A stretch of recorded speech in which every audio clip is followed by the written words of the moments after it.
Okay, let's unpack this. Welcome to the deep dive. Our mission today is, well, it's to trace the journey of a single radical idea. Equality. Exactly, and how that idea gets systematically corrupted and twisted into absolute power. We are diving deep into the early chapters of George Orwell's Animal Farm. Right. We're looking at the mechanics of it all, how idealism sparks a revolution, and then how certain players hijack that very idealism to build a tyranny. We're essentially charting the architecture of a coup, just using a farm as the blueprint. We are moving from Old Major's vision all the way through to Napoleon's consolidation of power in Chapter 9. We're really focusing on the characters, the changes in the law, and those chilling moments where propaganda just completely replaces reality. So the stage is set at Manor Farm, and it's a place that's just defined by mismanagement. Mr. Jones, the owner, is kind of the perfect symbol for a failing regime. Oh, completely. He's drunk, he's negligent, he's causing real suffering, but it's almost through incompetence more than anything. His failure creates a vacuum. But, the idea for change had to come from somewhere. And that's where Old Major, the prize boar, steps in. His speech is just. It's a work of genius. He boils it all down to one simple truth. The life of an animal is miserable, laborious, and short. But the real fire, the ignition point, is how he defines the enemy. It's not just bad luck. Well, It's man. The only creature that consumes without producing. He makes their suffering feel logical and, more importantly, fixable. and he gives them the rules before the game has even started. No animal must ever resemble man. Don't live in a house, don't drink, don't trade. And absolutely no tyranny, no killing other animals. This clarity is so important because these are the very rules the pigs are going to dismantle piece by piece. Before we get there, though, let's look at who is actually in that barn, the raw material for the revolution. You've got Boxer, this colossal horse. An engine of labor, just pure strength and kindness, but As Boxer. not of first-rate intelligence. Then there's Clover, the motherly figure, and Benjamin, the cynical old donkey who sees everything but just refuses to get involved. And then you have the pigs. And it's so telling where they sit, Right in the front. right in the front, not with everyone else. They were immediately signaling this idea. This is ours now. So Major dies, and that brings us to part one. The revolution and the dawn of animalism. The philosopher is gone and the organizers take over. And we meet the core three. You've got Snowball, who is vivacious, a quick talker, an inventor. Then Napoleon, fierce-looking, quiet, and known for, well, for getting his own way. And Squealer, the PR guy, Mhm. the verbal acrobat who can, as they say, turn black into white. These three pigs, they systematize Major's ideas into a philosophy they call animalism. But what's important to remember is that it wasn't an easy sell at first. There was a lot of apathy. Some animals were worried about their sugar lumps. Yeah, or they still felt some weird loyalty to Jones. And then you had Moses the Raven telling them all about Sugar Candy Mountain. A literal pie in the sky when you die. Exactly. The pigs had to really work to convince the others that they even had a right to a better life here and now. And the revolution itself, when it happens, it's not some grand, calculated plan. Not at all. It's spontaneous. It's Right. pure hunger. Jones gets drunk, forgets to feed them. The animals break into the store The shed whips come out and they just snap. and snap. They attack and they drive the humans right off the farm. And it was, surprisingly easy. That first moment of freedom is just pure joy. They destroy the whips, the nose rings, even Molly's ribbons. All the symbols of oppression. They rename the farm and they make a crucial rule. The farmhouse is now a museum. No animal must ever live there. It's a clear line in the sand. And then Snowball creates the legal foundation, the 7 commandments, unalterable law. All animals are equal. But right here, this is where we see the first tiny, tiny crack in that foundation. The first moment of privilege. And milk. The milk. The cows haven't been milked in days, and there are 5 buckets of rich, frothy milk. Everyone's asking what's going to happen to it, and Napoleon steps in. But he doesn't answer the question. He uses a classic distraction. He points them towards the harvest, says the milk will be attended to. That small moment is a huge tell. The animals, they're so excited about their freedom, and the harvest is urgent, so they trust him, they go. And when they come back, the milk is gone. This sets 3 precedents for tyranny right there. 1, the pigs keep the best for themselves. 2, they operate in secret. And 3, they use distraction to avoid being held accountable. That stolen milk is the blueprint for every abuse of power that follows. Precisely. The collective we has just become a proprietary us. Which moves us neatly into part 2.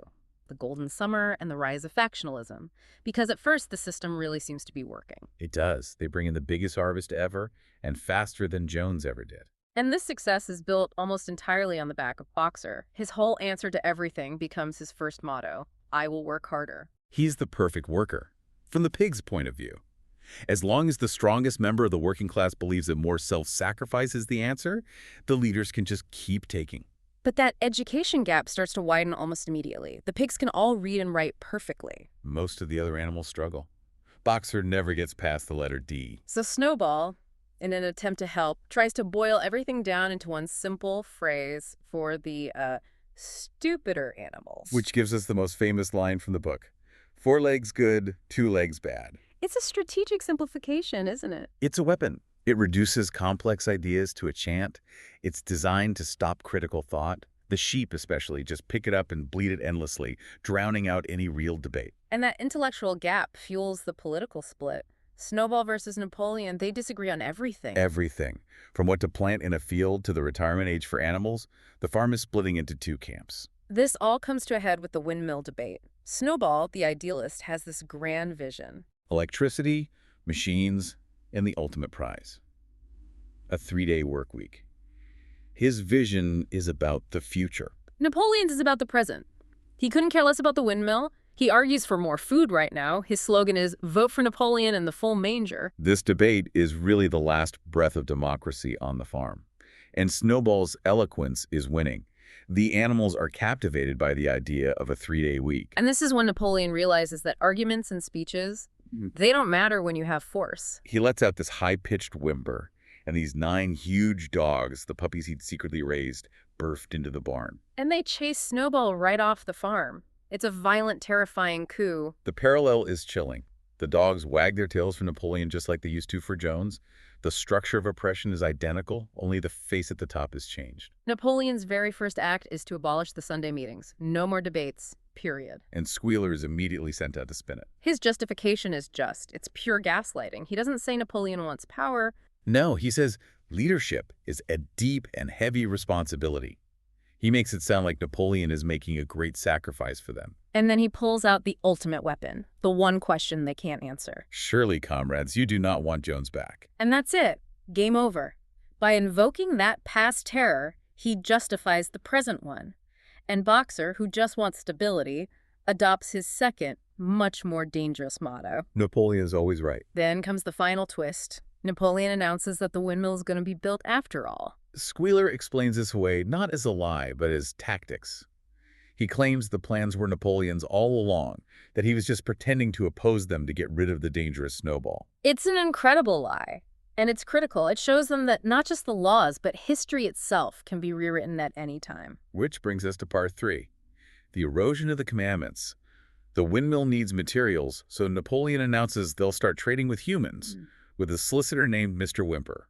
This directly violates one of Old Major's original rules, and the animals are uneasy. They remember being told not to do this. So Squealer uses this brilliant rhetorical trick. He doesn't deny it. He just asks them, are you sure you didn't just dream that? And because they can't read to check the rules, they're forced to doubt their own minds. Official narrative trumps personal memory. We see the exact same pattern when the pigs move into the farmhouse and start sleeping in beds. Clover is sure that was against the rules. She has Muriel the goat read the 4th commandment. And it's been changed. It now reads, no animal shall sleep in a bed with sheets. A tiny addition that changes everything. Squealer explains that a bed is just a place to sleep. It's the sheets that are human inventions. And of course the pigs need the comfort for all their brain work. The propaganda now needs a permanent villain, so when the first windmill falls in a storm... Napoleon doesn't blame the bad design. He immediately blames Snowball. He pronounces a death sentence. He even fakes footprints leading away from the farm.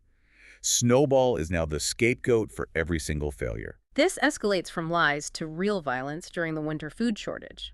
Napoleon makes a deal to sell 400 eggs a week. The hens, they're not having it. They stage a rebellion, they fly up to the rafters and smash their eggs. Napoleon's response is brutal. State terror. He cuts their rations completely. 9 hens starve to death. That suppression is just the prelude to the public purge. This is the real turning point. He calls an assembly, and in front of the growling dogs, various animals start confessing to imaginary crimes, collaborating with Snowball, sabotage. And the dogs immediately tear their throats out. It's the first time animals have killed other animals since the rebellion. It's a complete moral collapse. And right after this bloodbath, the animals check the sixth commandment again. They know this was wrong. But Muriel reads it, and it's been changed too. It now says, "No animal shall kill any other animal without cause." And since the victims were traitors, the pigs argue the cause was just. The law is now a tool to retroactively justify murder. So when we get to part 4, the illusions of victory, Napoleon's rule is totally secure. It's saturated with propaganda. He's not just the leader anymore. He's our leader, Comrade Napoleon. The cult of personality is in full bloom. He gets these absurd titles, like Terror of Mankind, Duckling's Friend. A pig named Minimus writes a fawning poem about him that gets painted on the barn wall. Every single good thing that happens, no matter how small, is credited directly to his genius. Externally, he's playing games with the human farmers, Frederick and Pilkington, over a pile of timber. And the Snowball rumors become a tool of foreign policy, right? Wherever Snowball is supposedly hiding depends on who Napoleon is negotiating with that week. Right. He finally decides to sell to Frederick, demanding cash up front. But it turns out to be a disaster. The banknotes are forgeries. This betrayal leads directly to Frederick's attack, the Battle of the Windmill. They come with guns. And blasting powder. They don't just damage the windmill, they completely obliterate it. The one symbol of their hard work and their future just gone.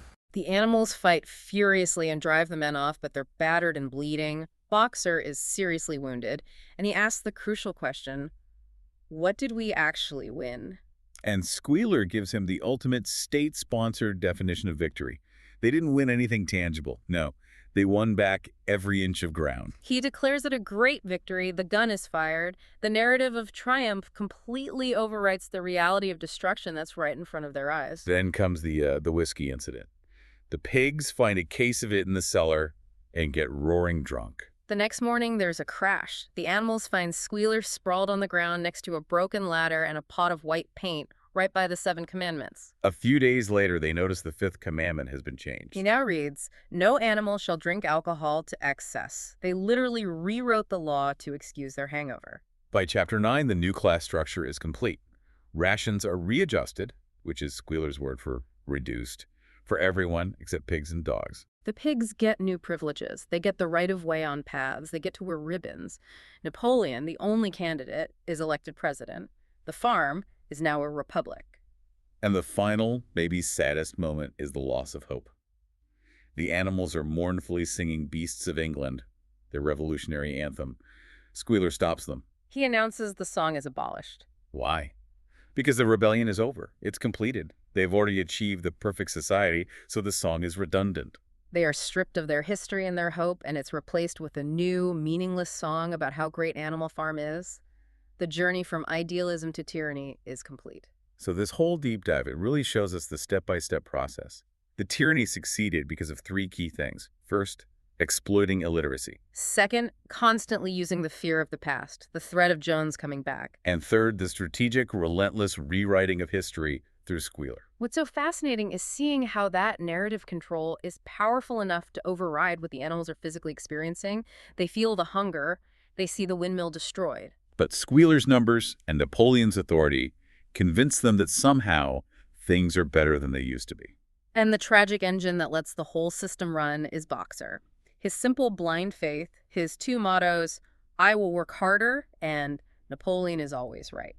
That provides the muscle and the moral cover for everything they do. And if we want to connect this to the bigger picture, you have to look at Benjamin, the donkey. He's the only one besides the pigs who could read perfectly from the start. But he refused to. He believed there was nothing worth reading, that life would always be bad no matter what. So the final thought we want to leave you with is this. When injustice is plain to see, what role does that kind of voluntary disengagement, that refusal to use your own critical mind, play in allowing an oppressive power to rise?